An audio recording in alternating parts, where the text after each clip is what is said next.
الحمد لله وكفى والصلاة والسلام على عباده الذين اصطفى أما بعد فأعوذ بالله من الشيطان الرجيم بسم الله الرحمن الرحيم قال النبي صلى الله عليه وسلم ما من حافظين يرفعان إلى الله في يوم صحيفة فيرى في أول الصحيفة وفي آخرها استغفار إلا قال تبارك وتعالى قد غفرت لعبد ما بين طرف الصحيفة صدق اللہ العظیم۔ میرے بہت ہی پیارے سامعین اکرام، میرے اور آپ کے پیارے آقا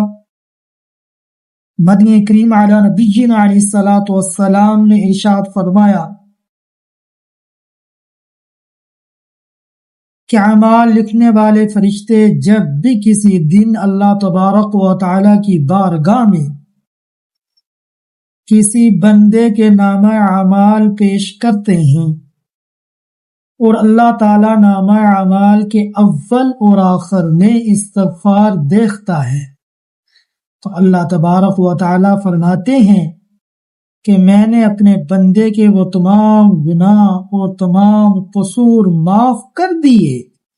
جو اس کے نامہ اعمال کے اول اور آخر کے درمیان لکھے ہوئے۔ اور سامعین اکرام،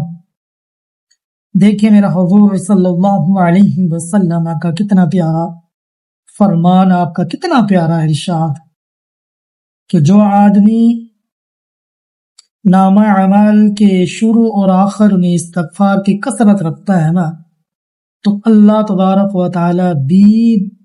درمیان کے جتنے گناہ ہیں قصور ہیں اللہ معاف فرما دیتے ہیں۔ آپ سامعین اکرام، ہم کو چاہیے کہ صبح کی نماز کے بعد ایک تسبیح استغفار کی ضرور کیا کریں اور نماز مغرب کے بعد ایک تسبیح استغفار کی ضرور کریں، کم سے کم 100 مرتبہ استغفار صبح نماز کے بعد، 100 دفعہ استغفار نماز مغرب کے بعد۔ اب دیکھیں میرے اور آپ کے پیارے آقا مدنی کریم علی نبینا علیہ الصلوۃ والسلام کا معمول اپنی زندگی میں کیا تھا؟ میرے حضور تو معصوم عن الخطا تھی نا، آپ کے ذمے کوئی گناہ نہ تھا، کوئی غلطی نہ تھی، معصوم ہے میرے نبی، لیکن پھر بھی روایات کے اندر آتا ہے 70 مرتبہ روزانہ استغفار کیا کر۔